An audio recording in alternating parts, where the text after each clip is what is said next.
Hello everyone. सो इस video के अंदर हम लोग बेसिकली डिस्कस करेंगे अपने टेबल टैग को और देखेंगे टेबल के थ्रू हम लोग क्या क्या चीज़ें अचीव कर सकते हैं अपने डॉक्यूमेंट के अंदर।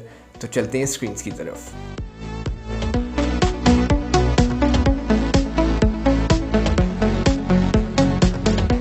Hello everyone. सो आज की वीडियो में हम लोग बेसिकली डिस्कस करेंगे टेबल टैग को, क्यों इतना टेबल टैग यूज़ होता है और इसका क्या पर्पस है। सो HTML4 के अंदर टेबल टैग से पूरी पूरी स्ट्रक्चर्ड वेबसाइट्स बन जाती थी, लेकिन अगेन ये बेस्ट अप्रोच नहीं रहती थी क्योंकि आपको एक टेबल टैग इनिशलाइज करके उसी के अंदर TR और TDs के थ्रू, यानी कि कॉलम्स और रोज के थ्रू वो कॉन्सेप्ट पूरा करना पड़ता था, और उसी के अंदर आपको सेल्स के अंदर आपको इमेजेस रखनी पड़ती थी। ओवरऑल आपको टेक्स्ट रखना पड़ता था। कोई कोई सेक्शन आपने बनाना है तो TR TD अगेन इनिशलाइज होते थे, जिनका कोई यूजेज नहीं होता था, लेकिन क्योंकि वो स्ट्रक्चर था टेबल का, दैट्स वाई आपको वो काम करना पड़ता था। आज भी टेबल जो है वो डिफरेंट जगहों के ऊपर यूज़ हो रहा है, और उसका हम यूटिलाइजेशन भी देख सकते हैं। जैसे कि सपोज करें आपको कोई प्रमोशन ईमेल्स आती हैं, आपको किसी new subscriber like subscribe letter आते हैं आपको डिफरेंट डिफरेंट वेबसाइट से, जहाँ से आप शॉपिंग करते हैं, या आप बेसिकली अमेज़ॉन से कुछ अगर चीज़ें बाय करते हैं, डिस्काउंट कोड्स आते हैं। तो वो जब आपको इस तरह की ईमेल्स आती हैं जो अगेन स्ट्रक्चर्ड वे में होती हैं, जिसमें इमेजेस भी यूज़ हो रही होती हैं, टाइटल डिस्क्रिप्शंस भी लगा होता है, कुछ कोड का सेक्शन होता है, परमालिंक्स होते हैं डिफरेंट। तो अगेन वो पूरी ईमेल्स जो डिज़ाइन हुई होती हैं वो टेबल टैग के अंदर इनिशलाइज हुई होती हैं। अगर आप उनको इंस्पेक्ट करेंगे तो आपको TDs TR देखने को मिलेंगे। तो आज भी टेबल टैग्स बहुत ज़्यादा यूज़ होते हैं। अगेन दूसरी जगह इसकी जो सबसे ज़्यादा यूटिलाइजेशन है वो वहाँ पे है कि बैकएंड के अंदर, जहाँ पे आपको रिकॉर्ड दिखाना होता है, जैसे कि कितने आपके पास यूज़र रजिस्टर्ड हो गए हैं, कितनी इन्वेंट्री रह गई है। आज भी आप टेबल के फॉर्म के अंदर जो है सारा अपना डाटा दिखाते हैं एक एंड यूज़र को या कस्टमर को, या जो भी आपका एक पर्सन होता है जो लाइक उस इंफॉर्मेशन को प्रोसेस कर रहा होता है। टेबल टैग एक्चुअली में सिक्वेंशियल अप्रोच है देखने के पर्सपेक्टिव से डाटा को, जो कि यूज़र रीडेबिलिटी को बहुत ज़्यादा इंक्रीज करता है। तो that's why table tags still exist करते हैं, HTML5 में बहुत यूज़ होते हैं, और स्टिल हम भी उनको बेसिकली अगेन ज़्यादा से ज़्यादा यूज़ करके अपनी स्पेसिफिकली जगहों के ऊपर इनिशलाइज करते हैं। तो अगर हम स्क्रीन की तरफ चलें तो टेबल टैग का टैग टेबल ही है, ठीक है। सो हमने ओपनिंग टैग और क्लोजिंग टैग दे दिए। इसके बाद हमारे पास आता है TR टैग। TR टैग हमारे पास होता है table row, T for table and row. Row means के आपकी रो इनिशियलाइज हो रही है, और अगेन अगर हम इसको यहाँ पे देखें तो हमारे पास शायद अभी कुछ भी लोड नहीं होगा, ठीक है। लेकिन अगर हम इसके अंदर एक TD यानी कि टेबल सेल जो है इनिशियलाइज करें, या टेबल डाटा इनिशियलाइज करें, D फॉर डाटा, तो यहाँ पे मैं दे देता हूँ, सपोज करें नंबर, ठीक है। हम कुछ इस तरह से डाल देते हैं। सो अगेन आप यहाँ पे देखिए नंबर इनिशियलाइज हो गया, लेकिन अभी भी स्टिल आपको कुछ भी लाइक विजुअली नज़र नहीं आ रहा उसके ऊपर, टेक्स्ट के ऊपर। हम यहाँ पे बॉर्डर 1 कर देते हैं, इसका एक एट्रीब्यूट लगाया टेबल टैग का, और जैसे ही मैंने बॉर्डर 1 किया तो आप ये देखें कि लाइक उसको एक बॉर्डर लग गया है सेल को, और नंबर 1 अंदर लिखा हुआ है। अब अगेन इसी चीज़ के अंदर मैं, क्योंकि एक रो ही मैंने बनाई है, और उसके अंदर मैं 3 जो है TDs इनिशलाइज करूँगा, ठीक है। सो एक को मैं दे दूंगा प्रोडक्ट नेम, और एक को मैं दे दूंगा प्रोडक्ट प्राइस, ठीक है। सो अब आपको विजुअली ज़्यादा अंडरस्टैंडिंग बेहतर होगी। सो यहाँ अगर आप ओवरऑल देखें कि वो टेबल फॉर्मेट के अंदर सेल्स अटैच होते जा रहे हैं एक रो के अंदर, प्रॉबली सब चीज़ों के साथ। सो अगेन अगर मैं वापस जाऊँ अपने डॉक्यूमेंट की तरफ, तो इस चीज़ को मैं एक और रो बनाता हूँ दोबारा से, और इसके अंदर मैं इनिशियलाइज करता हूँ लाइक 1 प्रोडक्ट नेम, कुछ भी हम दे देते हैं ABC, और प्राइस भी हम कुछ दे देते हैं 100 एग्जाम्पल के तौर पे। और हम इन TDs को अपने पास कॉपी कर लेते हैं, बिकॉज अगेन हमने इनका टेक्स्ट चेंज कर लिया है। इसको हम कह देते हैं 2, इसको हम कह देते हैं लाइक XYZ, और इसको हम कह देते हैं 120, ठीक है। So let's see.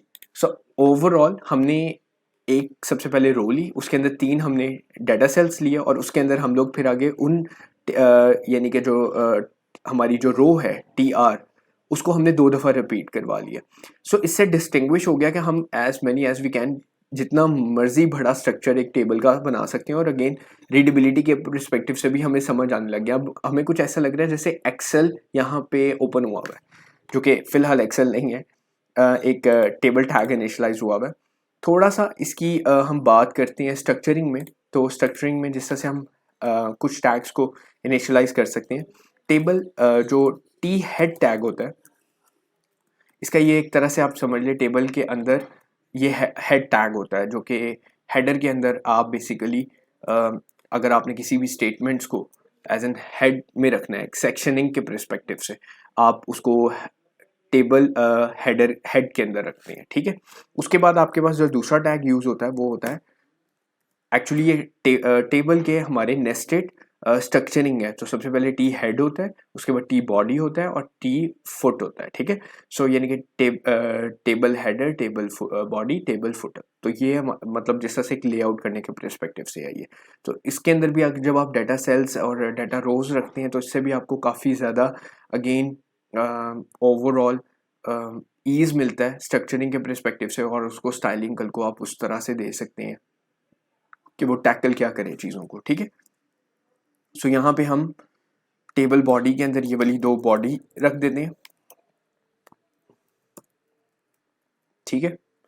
इसकी अलाइनमेंट थोड़ी सी कर लेते हैं क्योंकि अगेन अलाइनमेंट बहुत ज़्यादा ज़रूरी है। और लास्ट में हम देंगे टेबल फुटर। सो उसके अंदर हम ले लाइक TR एक इनिशलाइज करते हैं और TD एक इनिशलाइज करते हैं और क्या देते हैं हम, दिस इज माई फुटर, ठीक है। इवन हम ये काम इसमें भी हम कर सकते हैं, कोई इतना वो नहीं है हमारे पास, हम इसमें भी इनिशलाइज कर सकते हैं और उसमें हम किस तरह से कर सकते हैं, हेड के अंदर TR एक इनिशलाइज करते हैं और उसके अंदर हम एक TD इनिशलाइज करते हैं और कह देते हैं दिस इज आवर हेडर। जैसे एक्सेल में अक्सर आप एक स्ट्रक्चर बना रहे होते हैं प्रॉपर। सो अब हम जाके देखते हैं अगेन यहाँ पे, क्योंकि हमने एक रो के अंदर सिर्फ एक ही सेल कंज्यूम किया तो बाकी 2 एम्प्टी आ गए। इस चीज़ को भी हम फिक्स करेंगे। इसी तरह फुटर में भी यही चीज़ है, इस चीज़ को भी हम फिक्स करेंगे और देखेंगे कि किस तरह से होता है। ये एक्चुअली में रो स्पैन और कॉल स्पैन का कॉन्सेप्ट आएगा, वो मैं आप लोगों को बताऊंगा कि किस तरह से होता है। यहाँ पे हमने तो फिलहाल कॉल स्पैन यूज़ करना है क्योंकि कॉलम को यूटिलाइज करना है। रो स्पैन का भी मैं आपको बताऊंगा कि रो स्पैन कहाँ पे यूज़ कर सकते हैं। लेकिन मेन चीज़ ये है कि डिस्टिंग्विश नहीं हो रहा कि हेडिंग्स कौन सी हैं, इसमें से क्या चीज़ें हैं। तो हेडिंग्स के लिए आप TD की जगह TH यूज़ कर सकते हैं। सो अगर आप TH यूज़ करेंगे तो टेबल हेडिंग यूज़ होगा वो एक्चुअली में। सो हम इसको भी टेबल हेडिंग दे देते हैं यहाँ पे और ओवरऑल जाके एक दफ़ा दोबारा देखते हैं। तो टेम्पलेट अगर आप देखें तो हेडिंग्स हमारी कुछ बन गई हैं, ठीक है। सो यहाँ पे भी हम इसको हेडिंग दे देते हैं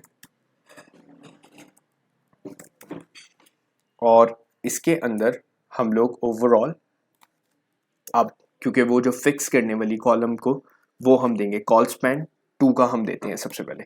सो कॉल स्पैन क्या करता है, आपके उतने कॉलम्स को कंज्यूम कर देता है। जब आप ये यानी कि टेबल हेडिंग में दें या फिर टेबल आप ओवरऑल उसको या तो हेडिंग में करें या तो फिर आप उसको उसमें करें पर्टिकुलरली एक सेल में दें, तो डिपेंड करता है आपके ऊपर। तो हम इसको 3 देंगे यहाँ पे।